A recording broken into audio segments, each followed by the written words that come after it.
Neglecting the Sabbath. The Sabbath is not a suggestion, it's a command with a purpose. Exodus 28 says to remember the Sabbath day, to keep it holy.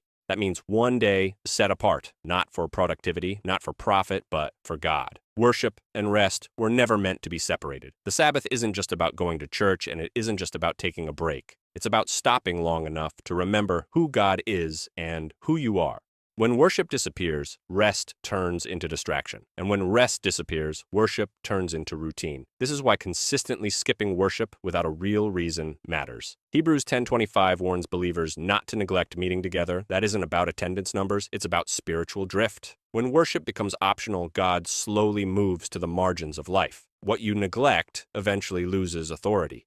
Rest itself is an act of obedience. The Sabbath doesn't reward laziness, it resists pride. Choosing to stop says, I am not in control, God is. Refusing to stop often reveals the opposite. We convince ourselves we're too busy, but busyness is rarely about time. It's about priorities. We always make time for what we truly value.